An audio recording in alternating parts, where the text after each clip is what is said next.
ಎಲ್ಲರಿಗೂ ನಮಸ್ಕಾರ ಸ್ನೇಹಿತರೆ. ನಾನು ನಿಮ್ಮ ಸ್ನೇಹಿತ ರತಿಕಾಂತ್ ಪಾಟೀಲ್.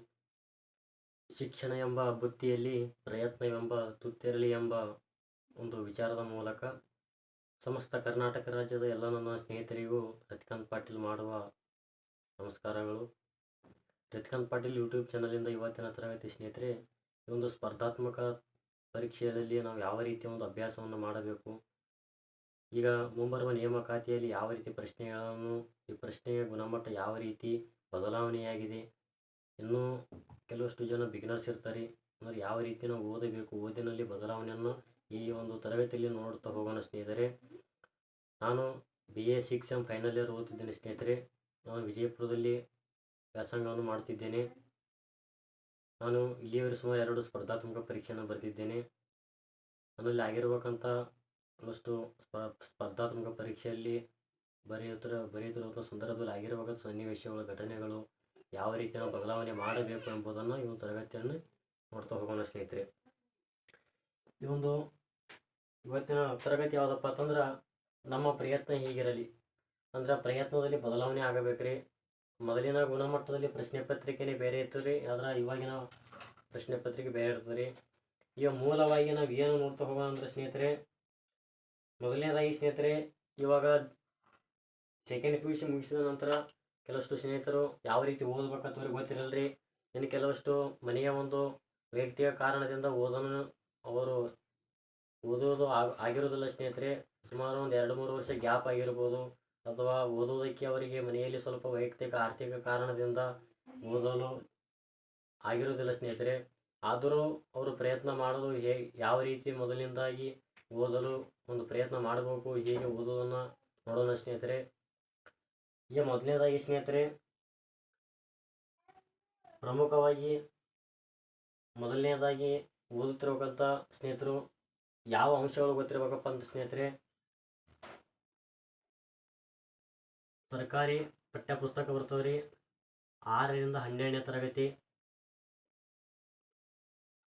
ಈ ಒಂದು 6ರಿಂದ 12ನೇ ತರಗತಿ social science and science, maths,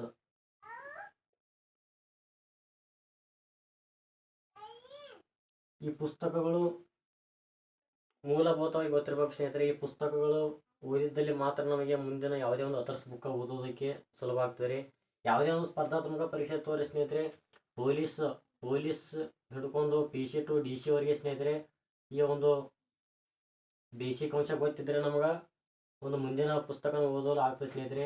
ಇವು ಯಾವುದೇ ಒಂದು ನಾವು ಸರ್ಕಾರಿ ಹುದ್ದೆಯನ್ನು ಪಡೆಯಬೇಕಾದ್ರೆ ಸರ್ಕಾರಿ ಪಠ್ಯ ಪುಸ್ತಕವನ್ನು ಓದಲೇಬೇಕು ಸ್ನೇಹಿತರೆ. ಈ ಸರ್ಕಾರಿ ಪಠ್ಯ ಪುಸ್ತಕದಿಂದಲೇ ಸ್ನೇಹಿತರೆ ನಾನು ಸುಮಾರು ಇವಾಗ 2 ಸ್ಪರ್ಧಾತ್ಮಕ ಪರೀಕ್ಷೆ ಬರೆದಿದ್ದೇನೆ ರೀ. ಒಂದು PC ಪರೀಕ್ಷೆ, ಎರಡನೇದು VAO ಅಂದರೆ ವಿಲೇಜ್ ಅಡ್ಮಿನಿಸ್ಟ್ರೇಟಿವ್ ಆಫೀಸರ್ ಪರೀಕ್ಷೆ ಬರೆದಿದ್ದೇನೆ.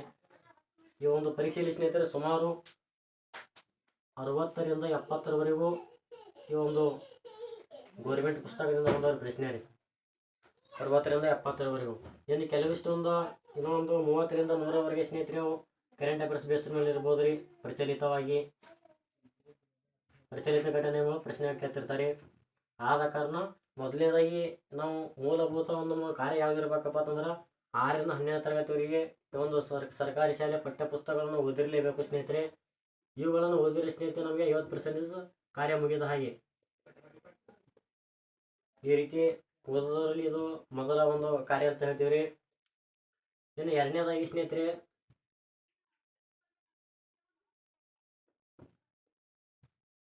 ಎಲ್ಲ ವಿಷಯವನ್ನು ಸಮಾಂತರವಾಗಿ ನೋಡಬೇಕ್ರಿ. ಯಾವುದೇ ಒಂದು ಸ್ಪರ್ಧಾತ್ಮಕ ಪರೀಕ್ಷೆಯಲ್ಲಿ ಸ್ನೇಹಿತರೆ ಸುಮಾರು ನಮಗೆ 10ರಿಂದ 12 ವಿಷಯದ ಮೇಲೆ ಪ್ರಶ್ನೆ ಕೇಳ್ತಾರೆ. 10ರಿಂದ 12 ವಿಷಯಗಳು, 10ರಿಂದ 12 ವಿಷಯಗಳು ಪ್ರಶ್ನೆ ಆಗ್ತಾವ್ರಿ.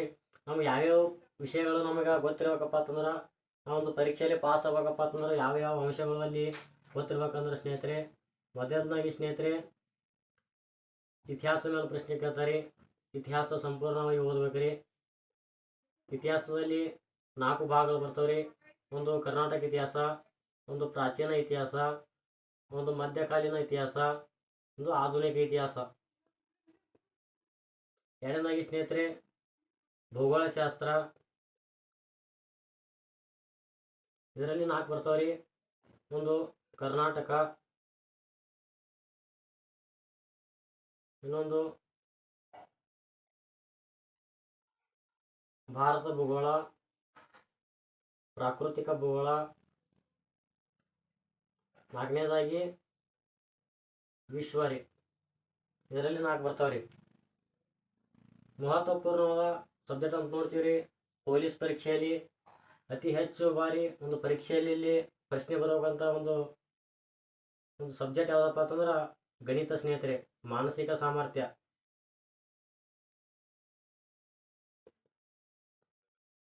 ಯಾರು ಗಣಿತದಲ್ಲಿ ನೀವು ಸ್ವಲ್ಪ ಸ್ಪೀಡ್ ಇರ್ತೀರಿ, ಅದರಲ್ಲಿ ಸ್ವಲ್ಪ ನೀವು ಹೆಚ್ಚಿನವಾಗಿ ಅದರ ಮೇಲೆ ನೀವು ಹೆಚ್ಚು ಒಂದು ಟ್ಯಾಲೆಂಟೆಡ್ ಇರ್ತೀರಿ ಸ್ನೇಹಿತರೆ, ಅವರು ಪೊಲೀಸ್ ಪರೀಕ್ಷೆಯಲ್ಲಿ ಪಾಸ್ ಆಗಲು ಸುಲಭ ಅಂತ ಹೇಳ್ತೀರಿ. ಯಾಕಪ್ಪ ಅಂದ್ರೆ ಯಾವುದೇ ಒಂದು ಸ್ಪರ್ಧಾತ್ಮಕ ಪರೀಕ್ಷೆಗಿಂತ ಸ್ನೇಹಿತರೆ ಪೊಲೀಸ್ ಪರೀಕ್ಷೆ ಅತಿ ಹೆಚ್ಚು ಗಣಿತದ ಮೇಲೆ ಪ್ರಶ್ನೆ ಕೇಳ್ತಾನ್ರಿ. ಆದರೆ ಗಣಿತ ಬಿಡಿಸುವಲ್ಲಿ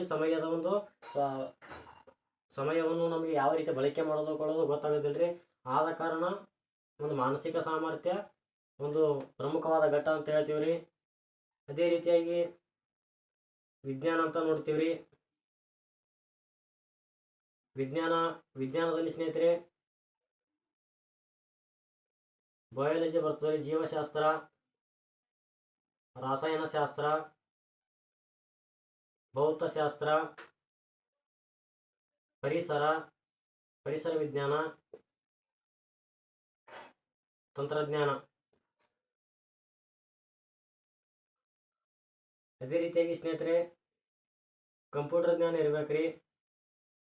ಒಂದು 2ರಿಂದ 3 ಪ್ರಶ್ನೆಗಳು ಕೇಳ್ತಾರೋ, ಕೆಲವೊಬ್ಬ 5ರಿಂದ 6 ಪ್ರಶ್ನೆಗಳು ಕೇಳಿದ್ದಾರೆ ಸ್ನೇಹಿತರೆ. ಇನ್ನೊಂದು ಪ್ರಮುಖವಾದ ಅಧ್ಯಯನ ಅಂತ ನೋಡ್ತೀವ್ರಿ, ಭಾರತದ ಸಂವಿಧಾನ.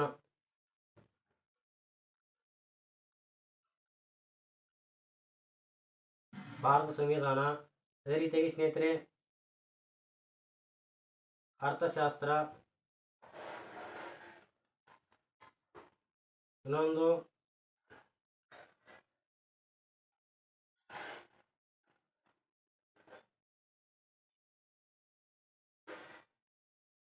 ಒಂದಿಷ್ಟು ಸೈಕಾಲಜಿ ಕ್ವಶನ್ಸ್ ಬರ್ತಾವ್ರಿ.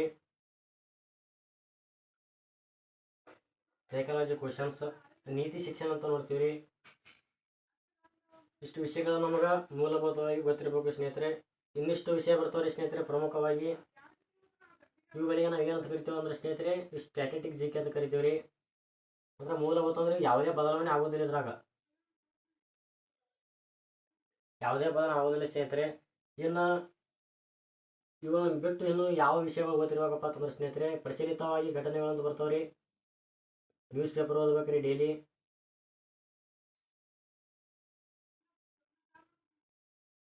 ಪ್ರಚಲಿತ ಘಟನೆಗಳು, ಇದು ಜಿ ಕೆ ರೀ. ಎಲ್ಲ ವಿಷಯಗಳನ್ನು ಜಿ ಕೆ ಅಂತ ನೋಡ್ತೀವ್ರಿ. ಸುಮಾರು ಎಷ್ಟು ವಿಷಯಗಳಾಗ್ತಾವತ್ತಪ್ಪ ಅಂತಂದ್ರೆ ಸ್ನೇಹಿತರೆ ನೋಡೋಣ. ಇತಿಹಾಸದಲ್ಲಿ 4 ಬರ್ತಾವ್ರಿ, ಭೂಗೋಳದಲ್ಲಿ 4, 4, 4, 8, 8, 1, 9 ಸ್ನೇಹಿತರೆ. 10, 11, 12, 13, 14, 15, 16, 17, 18, 19 ವಿಷಯಗಳು ನೋಡ್ತೀವ್ರಿ. ಆದ್ರೆ ಭಾಗಗಳು ಬರ್ತಾವ್ರಿ. ಭಾಗಗಳನ್ನು ನಾವು ಬಿಟ್ಟು ಹಿಡಿದ ಸ್ನೇಹಿತರೆ ಇತಿಹಾಸದ 1, 2, 3, 4, 5, 6, 7, 8, 9, 10. ಇನ್ನೊಂದು ವಿಷಯ ಯಾವ್ದು ಮಿಸ್ ಆಯ್ತಪ್ಪ ಅಂತಂದ್ರೆ ಪೊಲೀಸ್ ಇಲಾಖೆ ಬಗ್ಗೆ ಗೊತ್ತಿರ್ಬೇಕ್ರಿ.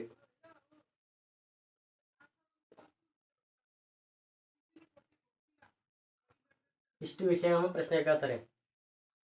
ಕೆಲವಷ್ಟು ಜನ ಏನು ಮಾಡ್ತಾರಪ್ಪ ಅಂತಂದ್ರೆ ಸ್ನೇಹಿತರೆ ಇತಿಹಾಸದಲ್ಲಿ ಹೆಚ್ಚಿಗೆ ಕೇಳ್ತಾರೋ, ಅಲ್ಲ ಭೂಗೋಳದಲ್ಲಿ ಹೆಚ್ಚಿಗೆ ಕೇಳ್ತಾರೋ, ವಿಜ್ಞಾನದಲ್ಲಿ ಕೇಳ್ತಾರೋ, ಗಣಿತ ಕೇಳ್ತಾರೋ, ಸಂವಿಧಾನ ಕೇಳ್ತಾರೋ, ಇವೆಲ್ಲ ನೋಡ್ತೀವ್ರಿ. ಆದ್ರೆ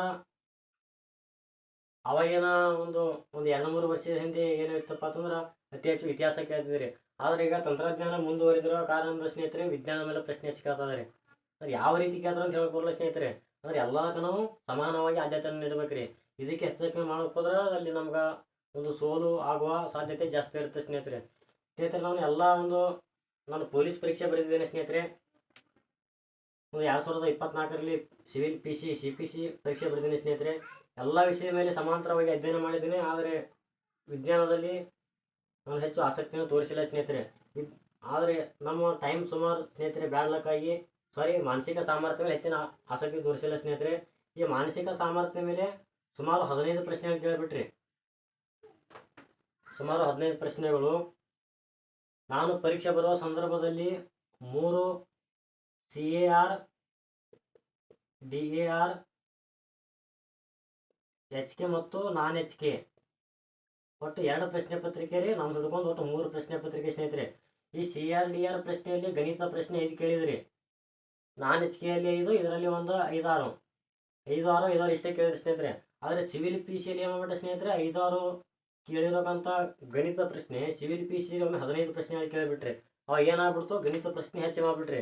ಇಲ್ಲಿ ಮೊದಲು ಯಾವ ಕೇಳಿದ್ರೆ ಸೈನ್ಸ್ ಹೆಚ್ಚು ಮಾಡಿದ್ರಿ. ಇಲ್ಲಿ ಸೈನ್ಸ್ 20 ಕೇಳಿಬಿಟ್ರಿ. ಇಲ್ಲಿ ಸೈನ್ಸ್ ಸುಮಾರು 40 ಪ್ರಶ್ನೆ ಕೇಳಿದ್ರಿ. ಇಲ್ಲಿ CR DR ಅಲ್ಲಿ. CPSC ಅಲ್ಲಿ ಎಷ್ಟು ಕೇಳಿಬಿಟ್ರಿ, ಸೈನ್ಸ್ 20 ಕೇಳಿಬಿಟ್ರಿ, ಮೆಂಟಲಿಟಿ 15 ಕೇಳಿಬಿಟ್ರಿ. ಹೀಗಾಗಿ ಹೆಚ್ಚಾಗ ಮಾತಿರ್ತಾರೆ. ಎಲ್ಲ ವಿಷಯಗಳನ್ನು ಸಮಾಂತರವಾಗಿ ಆದ್ಯತೆ ನೀಡಬೇಕ್ರಿ. ಆವಾಗ ಅವನು ಯಶಸ್ಸು ಗಳಿಸಲು ಸಾಧ್ಯ ಆಗ್ತದೆ ಸ್ನೇಹಿತರೆ. ಎಲ್ಲ ವಿಷಯಕ್ಕೆ ಹೆಚ್ಚಿನ ಆದ್ಯತೆ ನೋಡ್ಬೇಕ್ರಿ.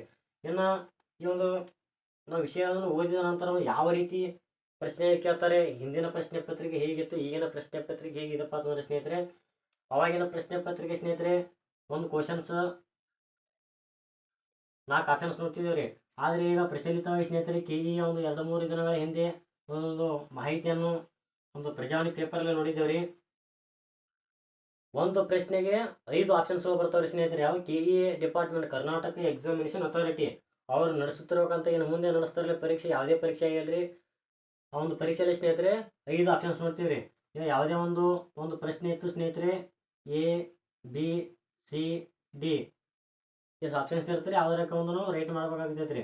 ಆದರೆ ಇವಾಗ ಏನಾಗ್ತಿದ್ರೆ ಸ್ನೇಹಿತರೆ, ಒಂದು ಪ್ರಶ್ನೆ ಕೇಳ್ತಾನ್ರಿ, ಕೇಳಿಸಂದ್ರ A, B, C, D, E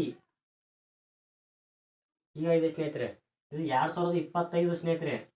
ಇದು 2024 ಒಬ್ಬ ಸ್ನೇಹಿತರೆ. ಇದು ಹಿಂದಿನಿಂದ ಸ್ನೇಹಿತರೆ 2024 ಹಿಂದಿನ ಪ್ರಶ್ನೆ ಪತ್ರಿಕೆಯಲ್ಲಿ 4 ಆಪ್ಷನ್ಸ್ ಆಯ್ಕೆಗಳನ್ನು ನೋಡ್ತಿದ್ರಿ. ಆದರೆ ಏನು ಮುಂದೆ 2025ರಿಂದ ಸ್ನೇಹಿತರೆ KE ನಡೆಸುತ್ತಿರ್ಬೇಕಂತ ಯಾವುದೇ ಒಂದು ಪರೀಕ್ಷೆಯಲ್ಲಿ ಸ್ನೇಹಿತರೆ ಏನು ಮುಂದೆ 5 ಆಪ್ಷನ್ಸ್ಗಳು ಬರ್ತಾವ್ರಿ. 5 ಆಪ್ಷನ್ಸ್ಗಳಪ್ಪ ಅಂತಂದ್ರೆ ನೀವೇ ವಿಚಾರ ಮಾಡಿ ಯಾವ ರೀತಿ ಒಂದು ಸ್ಪರ್ಧಾತ್ಮಕ ಪರೀಕ್ಷೆಯಲ್ಲಿ ಪ್ರಶ್ನೆಯ ಒಂದು ಗುಣಮಟ್ಟ ಯಾವ ರೀತಿ ಜಾಸ್ತಿ ಆಗ್ತಿದೆ ಅಂತ. ಈಗ ನಾವು ಇನ್ನು ಮುಂದೆ 5 ಆಯ್ಕೆಗಳನ್ನು ನೋಡಬೇಕಾಗ್ತದೆ ರೀ. ಇದು ಒಂದು ಬದಲಾವಣೆಗೆ ಇದು ಒಂದು ಮಹತ್ವಪೂರ್ಣ ಮಾಹಿತಿ ಸ್ನೇಹಿತರೆ. ಎಲ್ಲರಿಗೂ ಇದು ಗೊತ್ತಿರಬೇಕಂತ ಹೇಳ್ತೀನಿ ರೀ. KE ನಡೆಸ್ತಿರೋಂಥ ಪರೀಕ್ಷೆಯಲ್ಲಿ 4 ಆಪ್ಷನ್ಸ್ ಇರಲ್ರಿ, ನಮ್ಮ ಮುಂದೆ 5 ಬರ್ತಾವ್ರಿ. ಮೊದಲು ಎಲ್ಲದಕ್ಕೆ D ಬರಿತೀವಿ, ಮುಂದೆ E ಒಂದು 2 ಆಗ್ತದೆ ಸ್ನೇಹಿತರೆ. ಆದ ಕಾರಣ ನಾವು ಓದಿನಲ್ಲಿ ಸ್ವಲ್ಪ ಬದಲಾವಣೆ ಆಗಬೇಕಂತ ನೋಡೋಣ ಸ್ನೇಹಿತರೆ. ತದನಂತರವಾಗಿ ಸ್ನೇಹಿತರೆ ಇಷ್ಟು ವಿಷಯಗಳು ನಮ್ಗೆ ಗೊತ್ತೈತ್ರಿ.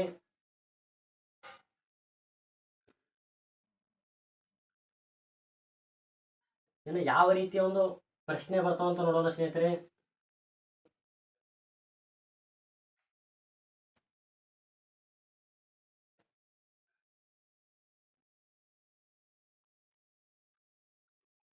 ಒಂದು ಒಳ ಮೀಸಲಾತಿ ಮುಗಿದ ನಂತರ ಒಂದು ಪೊಲೀಸ್ ಇಲಾಖೆಯಲ್ಲಿ ಸ್ನೇಹಿತರೆ ಸುಮಾರು 8ರಿಂದ 9 ಸಾವಿರ ಪೊಲೀಸ್ ಇಲಾಖೆ ಅಧಿಸೂಚನೆ ಹೊರಡಿಸುತ್ತಾರೆ ಸ್ನೇಹಿತರೆ. ಆದ ಕಾರಣ ನಾನು ಒಬ್ಬ ಪೊಲೀಸ್ ಆಗ್ಬೇಕಂತ ಅತಿ ಹೆಚ್ಚು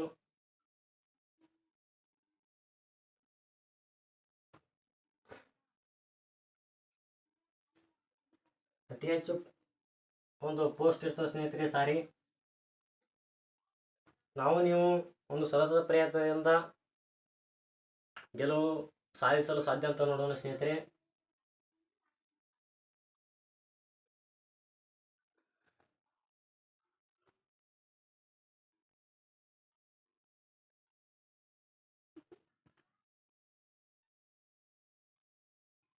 ಇದು 2020ರ ಹಿಂದೆ ಅಂದ್ರೆ 2022, 21 ಇದು ಸ್ನೇಹಿತರೆ.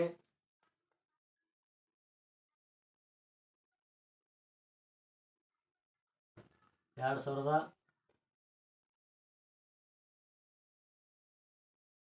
24ರ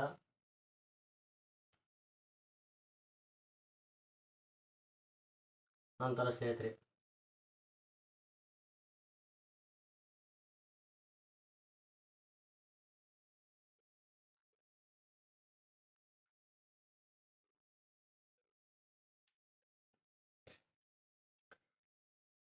ಯಾವ ರೀತಿ ಪ್ರಶ್ನೆ ಕೇಳ್ತಾರಂತ ನೋಡೋಣ ಸ್ನೇಹಿತರೆ.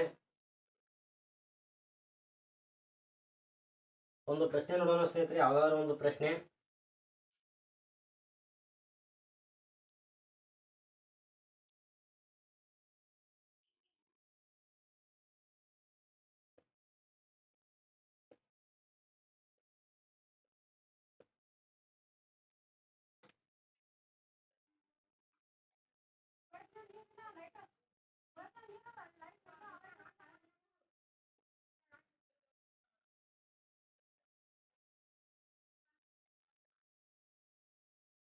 ಕರ್ನಾಟಕದಲ್ಲಿ ಒಟ್ಟು ಎಷ್ಟು ಜಿಲ್ಲೆಗಳಿವೆ ಅಂತ ಪ್ರಶ್ನೆ ಇರ್ತದೆ.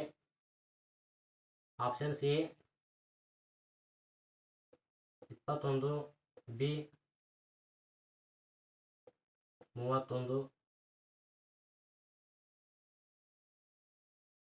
C 30, D 28, D 32.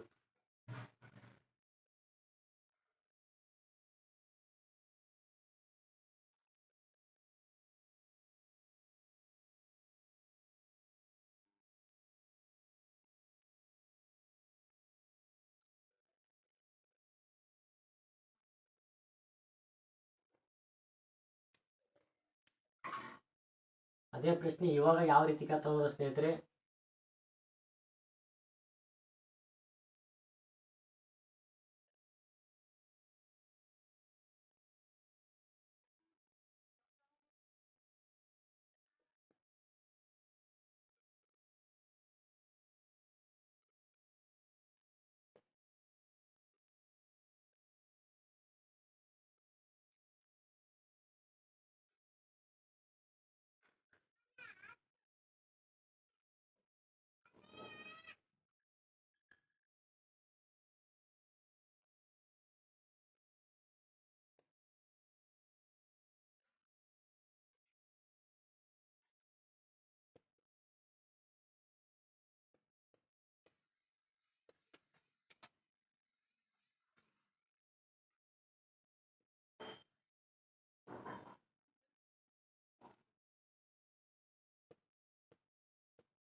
ಈ ರೀತಿ ಪ್ರಶ್ನೆ ಕೇಳ್ತಾರೆ ಕೇಳಿಸಂದ್ರ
ಇದು ಇವಾಗಿನ ಪ್ರಶ್ನೆ ಸ್ನೇಹಿತರೆ, ಇದು 2020 ಹಿಂದಿನ ಪ್ರಶ್ನೆ ಪತ್ರಿಕೆಯಲ್ಲಿ ಈ ರೀತಿ ಪ್ರಶ್ನೆ ಇರ್ತದೆ ರೀ. ಈಗಿನ ಪ್ರಶ್ನೆ ಪತ್ರಿಕೆ ಈ ರೀತಿ ಬರ್ತಾ ಇದೆ, ಇದಕ್ಕಿಂತ ಮುಂಚಿನ ಪ್ರಶ್ನೆ ಪತ್ರಿಕೆ ಈ ರೀತಿ ಬರ್ತಾ ಇದೆ. ಇವಾಗ ನೀವೇ ನೋಡಿ ಸ್ನೇಹಿತರೆ, ಈ ಪ್ರಶ್ನೆ ಪತ್ರಿಕೆ ಏನೆಲ್ಲ ವ್ಯತ್ಯಾಸ ಇದೆ ಅಂತ. ಸ್ವಲ್ಪ ಪ್ರಶ್ನೆ ಪತ್ರಿಕೆ ನೋಡಿ ಸ್ನೇಹಿತರೆ, ಕೆಲವಷ್ಟು ಜನ ಹೇಳ್ತಾರೆ ಇದೆಲ್ಲ ಡಿಗ್ರಿ ಬೇಸ್ರ ಮೇಲೆ ಪ್ರಶ್ನೆ ಕೇಳ್ತಾರೆ, ಇವು PC ಇವೆಲ್ಲ 10th ಬೇಸ್ರ ಮೇಲೆ ಅಥವಾ ಸೆಕೆಂಡ್ PUC ಮೇಲೆ ಇದಾವೆ ಅಂತ ಹೇಳ್ತಾರೆ ಸ್ನೇಹಿತರೆ. ನಾನು ಬರೆದಿರ್ಬೇಕಂತ ಗ್ರಾಮ ಆಡಳಿತ ಅಧಿಕಾರಿ ಅಂದ್ರೆ ತಲಾಟಿ ಪರೀಕ್ಷೆ ಸ್ನೇಹಿತರೆ. ತಲಾಟಿ ಪರೀಕ್ಷೆ ಸೆಕೆಂಡ್ PUC ಸ್ನೇಹಿತರೆ ಸುಮಾರು 50 ಪುಟದ ಪ್ರಶ್ನೆ ಪತ್ರಿಕೆ ಇದೆ. ಸೆಕೆಂಡ್ PUC ಮೇಲೆ ಇದೆ ಅಂದ್ರೆ ಭೀ 50 ಪುಟದ ಪ್ರಶ್ನೆ ಪತ್ರಿಕೆ ಇದೆ. ಈ ಪ್ರಶ್ನೆ ಪತ್ರಿಕೆ ಅತಿ ಹೆಚ್ಚು ಕೇಳಿದ್ರೆ ಸ್ನೇಹಿತರೆ, ಹೇಳಿಕೆರೋ ಪ್ರಶ್ನೆ ಕೇಳಿದ್ದಾರೆ, ಸಿಂಗಲ್ ಆನ್ಸರ್ ಕ್ವಶನ್ಸ್ ಅತಿ ಕಡಿಮೆ ಇದೆ. ಆದ ಕಾರಣ SSLC ಇರಲಿ, ಸೆಕೆಂಡ್ PUC ಇರಲಿ, ಡಿಗ್ರಿ ಇರಲಿ, PDO ಪ್ರಶ್ನೆ ಪತ್ರಿಕೆ ತಲಾಟಿಗಿಂತ ಸ್ವಲ್ಪ ಸರಳ ಮಟ್ಟಿಗೆ ಇದೆ ಸ್ನೇಹಿತರೆ. ನಾನು ನೋಡಿದ್ದೇನೆ. ಆದ್ರೆ ತಲಾಟಿ ಪ್ರಶ್ನೆ ಪತ್ರಿಕೆ ಒಂದು ಲೆವೆಲ್ಗೆ ಕಠಿಣ ಅಂತ ಹೇಳ್ಬೋದು, ಎರಡಕ್ಕೂ ಹೋಲಿಕೆ ಮಾಡಿದ್ರೆ. ಯಾಕೆ ಈ ರೀತಿ ಆಗಿದೆ ಅಂದ್ರೆ ಸ್ಪರ್ಧಾತ್ಮಕ ಪರೀಕ್ಷೆಯಲ್ಲಿ ಸ್ನೇಹಿತರೆ ಕಾಂಪಿಟೇಷನ್ ಅಂತ ನೋಡ್ತೀವಿ ರೀ. ತಲಾಟಿ ಪ್ರಶ್ನೆ ಪತ್ರಿಕೆ ಬರೋದ್ರ ಸ್ನೇಹಿತರೆ 5 ಲಕ್ಷ ಜನ, PDO PDO ಪರೀಕ್ಷೆ ಬರೆದವರು ಸ್ನೇಹಿತರೆ ಸುಮಾರು 2 ರಿಂದ 3 ಲಕ್ಷ ಜನ ಸ್ನೇಹಿತರೆ. ಈ ರೀತಿಯಾಗಿ ಪ್ರಶ್ನೆ ಕೇಳ್ತಾರೆ ಸ್ನೇಹಿತರೆ. ಯಾವ ರೀತಿ ಪ್ರಶ್ನೆ ಇವಾಗಿನ ಸ್ಪರ್ಧಾತ್ಮಕ ಪರೀಕ್ಷೆಯಲ್ಲಿ ಸ್ನೇಹಿತರೆ ನಾವು ಈ ರೀತಿ ಓದೋದ್ರೆ ಒಂದು ಸರಳವಾಗಿರುವಂಥ ಪ್ರಶ್ನೆಗಳು ಸುಲಭವಾಗಿ ಇದು ಮಾಡ್ತೀವಿ. ಆದ ಕಾರಣ ಒಂದು ಹೇಳಿಕೆ ರೂಪದ ಪ್ರಶ್ನೆಗಳಿಗೆ ಓದೋದ್ರಿಂದ ನಾವು ಯಾವುದೇ ಒಂದು ಪ್ರಶ್ನೆ ಕೇಳಿದ್ರೆ ನಮ್ಗೆ ಆನ್ಸರ್ ಮಾಡೋಕೆ ಸರಳ ಅಂತ ನೋಡ್ತೀವಿ ಸ್ನೇಹಿತರೆ. ಇವಾಗ ನೋಡೋಣ ಬನ್ನಿ ಸ್ನೇಹಿತರೆ, 2020ರಲ್ಲಿ ಯಾವ ರೀತಿ ಪ್ರಶ್ನೆ ಕೇಳ್ತೀರಪ್ಪ ಅಂತಂದ್ರೆ, ಕರ್ನಾಟಕದಲ್ಲಿ ಒಟ್ಟು ಎಷ್ಟು ಜಿಲ್ಲೆಗಳಿವೆ ನೇರವಾದ ಪ್ರಶ್ನೆ ಕೇಳ್ತಿದ್ರಿ. ಅಲ್ಲಿ ಆಪ್ಷನ್ಸ್ಗಳು ಕೊಡ್ತೀವಿ ಸ್ನೇಹಿತರೆ, 21, 31, 30, 28, 32. ನಮಗೆಲ್ಲರಿಗೂ ಗೊತ್ತಿದೆ ಸ್ನೇಹಿತರೆ. ಪ್ರಸ್ತುತವಾಗಿ ಸ್ನೇಹಿತರೆ ಎಷ್ಟು ಜಿಲ್ಲೆ ಅಥವಾ 31 ಜಿಲ್ಲೆಗಳು. ಇಷ್ಟು ಮುಗಿತು ಸ್ನೇಹಿತರೆ. ಇದು ಪೊಲೀಸ್ ಪರೀಕ್ಷೆ ಇತ್ತು ಸ್ನೇಹಿತರೆ. ಇನ್ನೂವರೆಗೆ ಪ್ರಶ್ನೆ ಹೆಚ್ಚು ಕೇಳಿಲ್ರಿ, ಆದಾಗ ಕೇಳುವ ಚಾನ್ಸ್ ಭಾಳ ಐತಿ. ನಮ್ದು PC ಪರೀಕ್ಷೆಗೆ ಈ ಥರ ಪ್ರಶ್ನೆ ಕೇಳ್ತಾ ಇದ್ದಾರೆ ಮುಂದೆ. ಯಾಕೆ ಪರೀಕ್ಷೆ ಒಂದು ಸ್ಪರ್ಧಾತ್ಮಕ ಪರೀಕ್ಷೆಯಲ್ಲಿ ಒಂದು ಸ್ಪರ್ಧೆ ಹೆಚ್ಚಾಗಿರುವ ಕಾರಣದಿಂದ ಇವಾಗ 2024 ನಂತರ ಯಾವ ರೀತಿ ಪ್ರಶ್ನೆ ಕೇಳ್ತದೆ ಅಂದ್ರೆ ಸ್ನೇಹಿತರೆ, ಕರ್ನಾಟಕ ರಾಜ್ಯಕ್ಕೆ ಸಂಬಂಧಿಸಿದ ಈ ಕೆಳಗಿನ ಯಾವ ಹೇಳಿಕೆ ಸರಿಯಾಗಿದೆ. ಕರ್ನಾಟಕ ಕೆ ಅಂದ್ರೆ ಸ್ನೇಹಿತರೆ ಕರ್ನಾಟಕ ಹೆಚ್ಚು ಬೋರ್ಡ್ ಸಾಲೋದಿಲ್ಲ ಅಂತ ಸ್ವಲ್ಪ ಶಾರ್ಟ್ಕಟ್ ಬೆಳೆದಿನ ಸ್ನೇಹಿತರೆ. ಕರ್ನಾಟಕದಲ್ಲಿ 31 ಜಿಲ್ಲೆಗಳಿವೆ. ಕರ್ನಾಟಕದಲ್ಲಿ 5 ಕಂದಾಯ ವಿಭಾಗಗಳಿವೆ. ಕರ್ನಾಟಕದ ಮುಖ್ಯಮಂತ್ರಿ ಸಿದ್ದರಾಮಯ್ಯ ಇಲ್ಲಿ ಪ್ರಸ್ತುತ ಆಗ್ಬೇಕ್ರಿ. ಕರ್ನಾಟಕದ ರಾಜಧಾನಿ ಮಂಗಳೂರು. ಕರ್ನಾಟಕದ ವಿಸ್ತೀರ್ಣ 1,91,791 ಚದರ ಕಿಲೋಮೀಟರ್. ಈ ರೀತಿ ಒಂದು 4-5 ಹೇಳಿಕೆ ಕೊಡ್ತಾರೆ. ಕೊಡ್ಸಂದ್ರೆ ಯಾವ ಹೇಳಿಕೆ ಸರಿಯಾಗಿದೆ ಕೇಳ್ತಾರೆ ಅಥವಾ ತಪ್ಪಾಗಿದೆ ಅಂತ ಕೇಳ್ಬೋದು. ಸರಿ ಕೇಳೋದಂದ್ರೆ ಸರಿ ಇದ್ದು ನೋಡ್ಬೇಕ್ರಿ, ತಪ್ಪು ಕೇಳೋದಂದ್ರೆ ಯಾವ ತಪ್ಪು ಇರ್ತಾವ ನೋಡ್ಬೇಕ್ರಿ. ಇವಾಗ ಸರಿ ಇದ್ದು ಕೇಳಿರಿ ಪ್ರಶ್ನೆ ಪತ್ರಿಕೆಯಲ್ಲಿ. ಈ ಮೇಲಿನ ಒಂದು ಹೇಳಿಕೆನ ಇನ್ನೊಂದ್ಸರಿ ನೋಡೋಣ ಸ್ನೇಹಿತರೆ. ABC ಮಾತ್ರ ಸರಿಯಾಗಿದೆ, BAD ಮಾತ್ರ ಸರಿಯಾಗಿದೆ, ECE ಮಾತ್ರ ಸರಿಯಾಗಿದೆ, ABCD ಎಲ್ಲ ಸರಿಯಾಗಿದೆ. ಈ ರೀತಿ ಪ್ರಶ್ನೆ ಕೇಳ್ತಾರೆ ಈ ಒಂದು ಇವಾಗಿನ ಒಂದು ಸ್ಪರ್ಧಾತ್ಮಕ ಪರೀಕ್ಷೆಯಲ್ಲಿ ಸ್ನೇಹಿತರೆ. ಏನು ಒಂದು ಸ್ನೇಹಿತರೆ, ಕರ್ನಾಟಕದಲ್ಲಿ 31 ಜಿಲ್ಲೆಗಳಿವೆ. ರೈಟ್ ಸ್ನೇಹಿತರೆ, ಇದು ಸರಿಯಾಗಿದೆ. ಎಲ್ಲೆಲ್ಲಿ ಕಾಣ್ತ ಸ್ನೇಹಿತರೆ ಅದು ಸರಿ ಇದೆ ಅಂತ ಅರ್ಥ. ನೆಕ್ಸ್ಟ್ ನೋಡೋಣ ಸ್ನೇಹಿತರೆ, B ಕರ್ನಾಟಕ 5 ಕಂದಾಯ ವಿಭಾಗಗಳಿವೆ. 5 ಇಲ್ಲ ಸ್ನೇಹಿತರೆ, ಇದು ತಪ್ಪಾಗಿದೆ. ಎಷ್ಟು ಆಗ್ಬೇಕ್ರಿ? 4 ಕಂದಾಯ ವಿಭಾಗಗಳಿವೆ.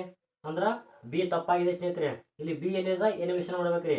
ಇಲ್ಲಿ A ಸರಿಯಾಗಿದೆ, ಆದರೆ B ತಪ್ಪಾಗಿದೆ. ಇಲ್ಲಿ B ಇದೆ, ಇದು ಆಗಲ್ಲ ಸ್ನೇಹಿತರೆ. B ಎಲ್ಲೆಲ್ಲಿ ಇದೆ ಅದು ಎಲಿಮಿನೇಷನ್ ಮಾಡೋದು ಗೊತ್ತಿರ್ಬೇಕ್ರಿ. ಇಲ್ಲಿನೂ B ಇದೆ, ಆಗಲ್ಲ ಸ್ನೇಹಿತರೆ. ಮತ್ತು ಇಲ್ಲಿನೂ B ಇದೆ ಸ್ನೇಹಿತರೆ, ಆಗೋದಿಲ್ಲ. ನಮಗೆ ಎರಡೇ ಗೊತ್ತಿದ್ರು ಇವು ಗೊತ್ತಿರಲ್ಲ ಅಂದ್ರೆ ಭೀ ನಾವು ಆನ್ಸರ್ ಮಾಡ್ಬೋದ್ರಿ. ಅಂದ್ರೆ ನಮಗೆ ಯಾವ ರೀತಿ ಎನಿಮೇಷನ್ ಮಾಡೋ ಮೆಥಡ್ ಗೊತ್ತಿರ್ಬೇಕ್ರಿ. C ಏನಿದೆ ಸ್ನೇಹಿತರೆ, ಕರ್ನಾಟಕ ಮುಖ್ಯಮಂತ್ರಿ ಸಿದ್ದರಾಮಯ್ಯ. ಸಿದ್ದರಾಮಯ್ಯ ಅದರಲ್ರಿ, ರೈಟ್, C ಸರಿಯಾಗಿದೆ. D ಕರ್ನಾಟಕ ರಾಜ್ಯದಲ್ಲಿ ಮಂಗಳೂರು ತಪ್ಪಾಗಿದೆ ಸ್ನೇಹಿತರೆ. ಯಾವ್ದು ಆಗ್ಬೇಕ್ರಿ? ಬೆಂಗಳೂರು ಆಗ್ಬೇಕು. ಅವ್ರು ತಪ್ಪಾಗಿದೆ ಪಟ್ಟಿದ್ರೆ D ಆಗೋದಿಲ್ಲ ಸ್ನೇಹಿತರೆ. ಆದ ಕಾರಣ D ಇಲ್ಲಿ ಇದು ಆಗೋದಿಲ್ಲ. ಇದು ಸಿದ್ದರಾಮಯ್ಯ ಆದ ಇದು ರೈಟ್ ಇದೆ ಸ್ನೇಹಿತರೆ. C ಇರ್ತದೆ, D ಇದನ್ನು ಆಗೋದಿಲ್ಲ ಸ್ನೇಹಿತರೆ. ಆದ ಕಾರಣ ACE ಮಾತ್ರ ಸರಿಯಾಗಿದೆ. ಈ ರೀತಿ ನಮಗೆ ಕನ್ಫ್ಯೂಷನ್ ಮಾಡೋಕೆ ಹೇಳಿಕೆ ರೂಪದ ಪ್ರಶ್ನೆ ಕೇಳ್ತಾರೆ. ಆದ ಕಾರಣ ಓದಿನಲ್ಲಿ ಬದಲಾವಣೆ ಆಗ್ಬೇಕಂತ ಹೇಳ್ತೀನಿ. ಈ ರೀತಿ ಓದಿರೋದ್ರಿಂದ ನಮಗೆ ಯಾವ ರೀತಿಯ ಒಂದು ಪ್ರಶ್ನೆಗಳು ನಾವು ಎದುರಿಸಬಹುದು ಅಂತ ಗೊತ್ತಾಗ್ತದೆ ಸ್ನೇಹಿತರೆ. ಈ ಹೇಳಿಕೆ ರೂಪದ ಪ್ರಶ್ನೆಗಳು ನಾವು ಓದೋದ್ರಿಂದ ಸ್ನೇಹಿತರೆ ಯಾವ ರೀತಿಯ ಪ್ರಶ್ನೆ ಕೇಳಿದ್ರು ನಮಗೆ ಅಲ್ಲಿ ನಾವು ಒಂದು ವೇಳೆ ನಾವು ಇದೆಲ್ಲ ಓದಿರ್ತೀವಿ ಸ್ನೇಹಿತರೆ, ಬೈ ಚಾನ್ಸ್ ಈ ರೀತಿ ಪ್ರಶ್ನೆ ಕೇಳಿದ್ರೆ ಯಾರು ಈ ಪ್ರಶ್ನೆಗಳನ್ನು ಹೇಳಿಕೆ ರೂಪ ಓದಿರ್ತಾರೆ ಅವರಿಗೆ ಸರಳ ಆಗ್ತದ. ಒಂದು ವೇಳೆ ನಾವು ಇದನ್ನೇ ಹೆಚ್ಚು ಓದ್ಯಾವಂದ್ರೆ ಈ ಪ್ರಶ್ನೆ ಕೇಳಿದಾಗ ನಮಗೆ ಸೆಲೆಬ್ರೇಷನ್ ಆಗೋ ಚಾನ್ಸ್ ಇರ್ತದೆ ಸ್ನೇಹಿತರೆ. ಪರೀಕ್ಷೆಯಲ್ಲಿ ಫೇಲ್ ಆಗೋ ಒಂದು 2 ಮಾರ್ಕ್ಸಲ್ಲಿ ಹೋಗುವ ಚಾನ್ಸ್ ಇರುತ್ತೆ ರೀ. ಆದ ಕಾರಣ ನಾವು ಓದಿನಲ್ಲಿ ಈ ರೀತಿ ಓದೋದು ಉತ್ತಮ ಅಂತ ಹೇಳ್ತೇನೆ ರೀ. ಈ ರೀತಿ ಓದೋದ್ರಿಂದ ನಮ್ಗೆ ಒಂದು ಯಶಸ್ಸು ಗಳಿಸಲು ಕಠಿಣ ಅಂತ ಹೇಳ್ತೀವಿ ರೀ. ಆದ ಕಾರಣ ಓದಿನಲ್ಲಿ ಬದಲಾವಣೆ ಇರಲಿ ಸ್ನೇಹಿತರೆ. ಇದೇ ರೀತಿ ನೋಡ್ತಾ ಹೋಗೋಣ ಸ್ನೇಹಿತರೆ ತರಗತಿ. ನಾವು ಇನ್ನೊಂದು ಯಾವುದೇ ವಿಷಯ ಇರಲಿ ಸ್ನೇಹಿತರೆ, ಎಲ್ಲ ವಿಷಯದ ಕುರಿತು ತರಗತಿಯನ್ನು ನಾನು ಯೂಟ್ಯೂಬ್ ಚಾನಲ್ ನೀಡುತ್ತೇನೆ. ಇನ್ನು ರತಿಕಾಂತ್ ಪಾಟೀಲ್ ಯೂಟ್ಯೂಬ್ ಚಾನಲಿಂದ ಯಾವುದೇ ಒಂದು ಸ್ಪರ್ಧಾತ್ಮಕ ಪರೀಕ್ಷೆ ಆಗಿರ್ಬೋದು, ಈ ಒಂದು ಯಾವುದೇ ಪರೀಕ್ಷೆ ಇರಲಿ ಸ್ನೇಹಿತರೆ ಉಪಯುಕ್ತವಾಗ್ತದೆ ಅಂತ ಹೇಳ್ತೀನಿ. ಇನ್ನು ಈ ಒಂದು ಮಾಹಿತಿನೆಲ್ಲ ನಿಮ್ಮ ಸ್ನೇಹಿತರಿಗೂ ಶೇರ್ ಮಾಡಿ. ನನ್ನ ತರಗತಿ ನಿಮಗೆ ಇಷ್ಟವಾಗಿದ್ದರೆ ದಯವಿಟ್ಟು ಸಬ್ಸ್ಕ್ರೈಬ್ ಮಾಡಿ, ಸಹಕರಿಸಿ ಅಂತ ಹೇಳ್ತಾ ಎಲ್ಲರಿಗೂ ನಮಸ್ಕಾರ ಸ್ನೇಹಿತರೆ. ಮುಂದುವರೆದ ತರಗತಿಯಲ್ಲಿ ಸಿಗೋಣ ಸ್ನೇಹಿತರೆ.